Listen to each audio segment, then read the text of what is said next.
Hey everybody, so I just wanted to do another video. This is something I've been thinking about for a while for doing, and I just wanted to go ahead and do it. So anyways, graduating nursing school and becoming a graduate brand new nurse is really hard and really terrifying, and it is a process of constant trial and error and learning and everything like that. You learn so much during nursing school, but the amount that you learn after nursing school is just astronomical. So, I wanted to do a little list of the top 10 things that I have learned in my first year of nursing, which it's November, so I have almost been a nurse for a year, which is just unreal. I can't even believe it. So, let me go ahead and get started. And also, I want to say sorry for the mess behind here. We're in the process of cleaning out this room and everything like that. So I apologize for the mess behind me.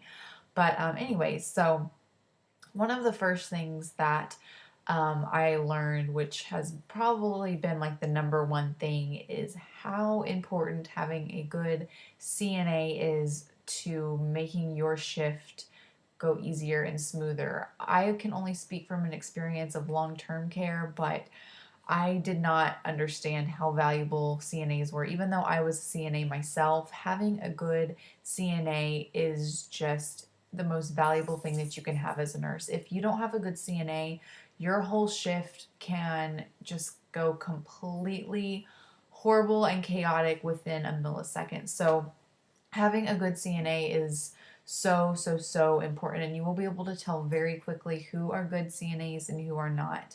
And something that makes good CNAs are people that are not lazy, people that know the residents, and people that understand that though this is a job, it is not the same as a fast food job. This is a job where people's lives, health, and safety is on the line, and that is so important. So, if you find a good CNA, treat all CNAs well, but if you have a good CNA, let them know how much you appreciate them so that they have a motivation to keep doing such a good job because, healthcare profession in general, you burn out so easy, but being a CNA even more so. It's backbreaking hard work.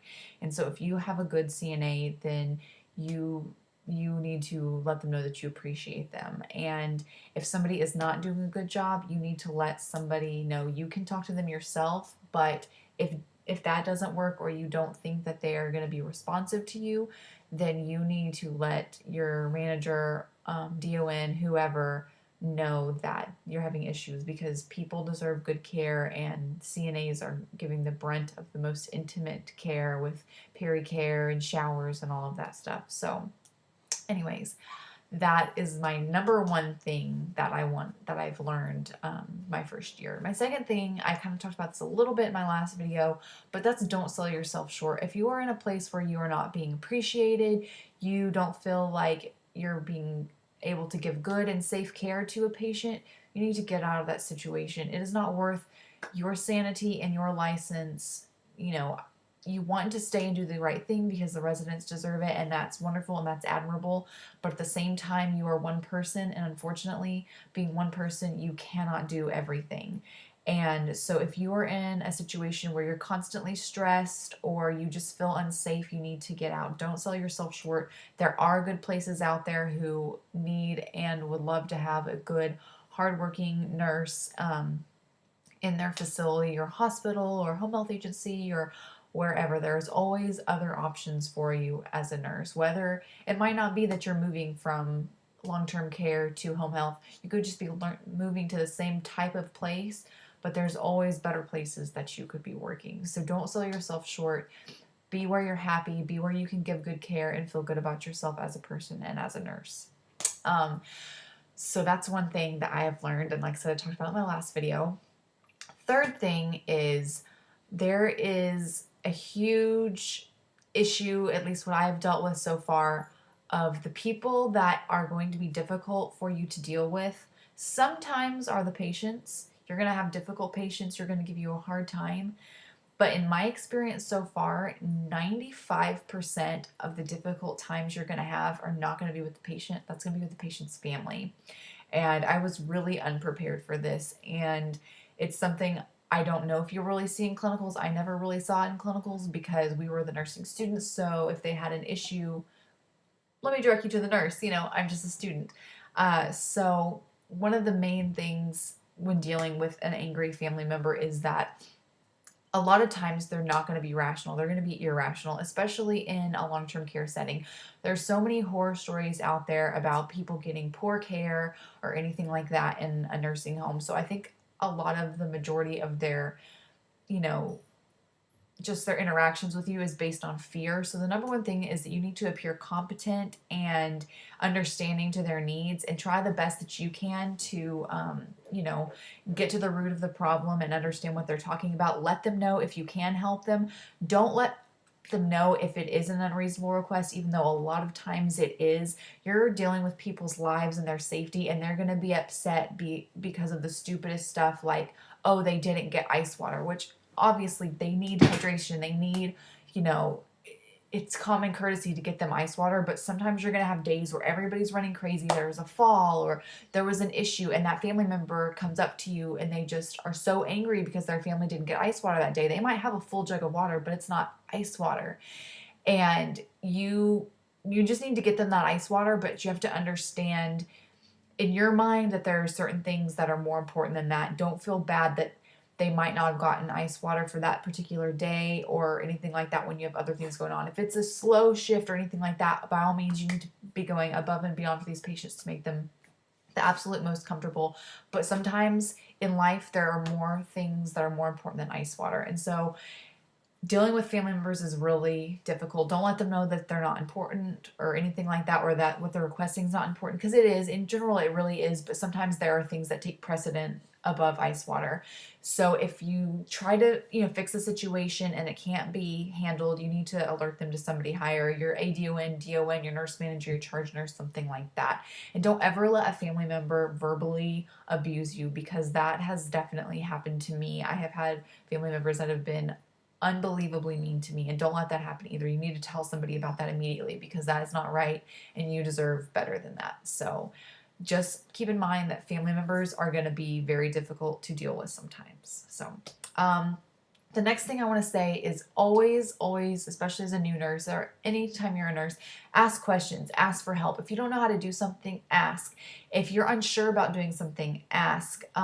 If you can't do it, you've tried a couple times to do something and you can't do it, ask for help. That was something I was really pleasantly surprised with when I became a new nurse, is how I really did have really good support from all the more senior nurses that were in my facility. They were always willing to help me and everything like that. And there had been times where I actually wished I had asked for more help. I had ended up figuring it out, but I had wished that I had had more courage to have said, hey, Joe, can you come help me do this or something like that? But the majority of the time I did ask for help, and I was really pleasantly surprised. So you're not going to know everything. Everybody's going to understand as a new nurse that you are going to need help. So go ahead and ask those questions. Ask for help. Ask for extra training if you need it. If you don't know how to do something and don't feel comfortable, say, hey, I need, could somebody spend like an hour with me after my shift, show me how to do this, something like that. Let them know that you're unsure. They want you to be safe and competent. You want to be safe and competent, so ask for help. Secondly, that kind of goes along with that. Don't be scared of trying something because you don't know how to do it. The best way to learn things is to try new things. If you don't know how to do something, don't pass it off to somebody else. Ask somebody, can you show me how to do this? How do I do this? Explain to me how this is done. Something like that.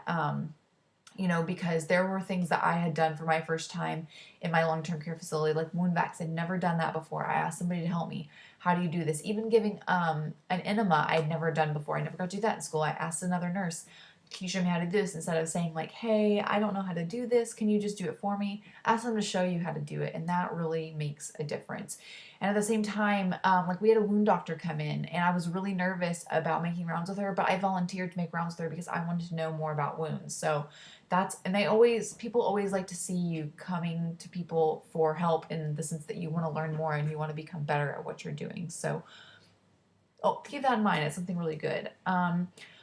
This kind of also, and the next thing, number 6, I guess, don't take things so personally. Especially, it's a little harder when it's a patient's family member, but at the same time, like I said, think about the fact that their family member, their loved one is sick, they're not in a good place. That's where the majority of their aggression is coming from. But also in terms of patients being that way with you, don't take it personally. Sometimes they don't have the cognitive function anymore, especially if they're elderly, to understand that what they're doing is rude or hurtful or anything like that. It's most likely not directed at you personally, for you as a person. It's something that they are dealing with internally, and they're just projecting it on you. So don't take things personally. Yeah, you might have to go in another room and kind of collect yourself or something like that, especially if they're extremely rude. But just try to remember that they don't um, that they're not doing it to be mean or anything like that. But again, if you are experiencing a significant amount of verbal abuse, or even if a patient tries to hit you or something like that, you need to let somebody know. Don't take it personally, but then again, don't just let it slide. Some things do need to be reported, but then again, even if you do report it, don't think that it's just on you, if that makes sense. So number 7, I would say, is you're not going to know all the answers. You're going to get patients, family members that ask you questions, and you are going to feel so stupid. And I personally thought, like, oh my gosh, I don't know the answer to this question. How does this person going to feel confident and have faith in me that I can take care of their loved one when I don't know what so and so medication is, or I don't know a whole lot about their particular diagnosis? It's okay. You're not going to know everything. All you have to do is explain to them that you're not 100% sure that that's a new medication for you that you've not heard of before, or you're just getting familiar with this procedure, but that you're going to find out the answer for them. They really appreciate honesty, and they appreciate that you're acknowledging that their questions are valid and that you're going to find out, the answers for it. So um, along with that, number 8 is keep going on and getting more education. I mean, obviously that's what I'm doing. I'm not satisfied with just being an LVN, so I'm going on and getting my RN. But if you're an RN, think about going on and getting your BSN, or if you do have your BSN, think about even getting a master's, or if you even can't go to that level yet of getting a whole other degree. When you like look at stuff on the internet, there is constantly stuff out there that you can learn new things. You can get certifications. You can become a wound care nurse. You can be certified to get dialysis, or to be a dialysis nurse. There's constant things that you can do to expand to your resume and expand to your knowledge base. Even something as simple as, you probably have BLS, get ACLS, Advanced Cardiac Life Support, get PALS, Pediatric Advanced Life Support, something like that. That's going to make you stand out. It's going to expand your knowledge base and make you a more valuable nurse and a more valuable employee. So that's something that I highly, highly recommend. And the next one, number 9, is also in that setting of talking about asking people for help. One of the things that you need to do along with that is finding people that you can trust. There are going to be crappy nurses out there. That's just the way it goes. So find people that you can trust, that you feel comfortable with, that they have a good knowledge base, that they are giving you the right information, and that they also have your best interest at heart. I would say probably 99% of them do, but there could be somebody out there that doesn't have your best interest at heart, doesn't honestly know the answer, and is too afraid to say they don't know, and gives you the wrong information. So make sure those mentors that you find in the workplace are people that you can trust. And I think I've said this before, but I think you can pick them out pretty easily, because they're going to be the people that are more readily going to offer you the help before you even ask for it. They're going to be the people that say, hey, let me know if you have any questions or anything like that. So finding people that you can trust is really important too. And the last thing I have to say is make time for yourself. Don't let a job overwork you to death. Don't let them take away from your personal life, which is something that I learned. I am a semester behind in doing my nursing stuff because I put myself so far into my job. And I understand why that I did it, and I don't necessarily regret doing that. I was a new nurse and I was being a nurse. That's something that I've been working towards and wanting to do. But at the same time, I could already be done with my first semester and be that much closer to being an RN, which is my ultimate number one goal, because I'll have so many more opportunities available to me. So even if you don't have a goal of going on, don't let them get in the way of what you like to do. Don't let them get away of personal time with your family, with your husband, your wife, your kids, your dog, anything like that. Make sure you make time for yourself, and that you can go out to eat, or that you can go to the movies, or go shopping, or take in a sports game, or whatever it is that you like to do. Make sure that you're doing stuff for you, because it's so true what they say. You can't take care of other people unless you take care of yourself. So anyways, guys, those are the 10 things that I've really learned my first year as a nurse. So I hope that helps you, or that you found it interesting, or whatever. And if you've been a new nurse recently or anything like that, and you found something that you've learned this first year, just please leave a comment below. I'm sure other people will really enjoy to read it. and just let me know your general thoughts on this video. And I apologize for the length. I didn't intend for it to be so long, but then again, I felt like it was an informative video. So I hope you guys enjoyed this, and again, I hope y'all guys have a very happy holiday next week. And if y'all have any more ideas for videos, please just let me know, and I will talk to y'all very soon. Bye.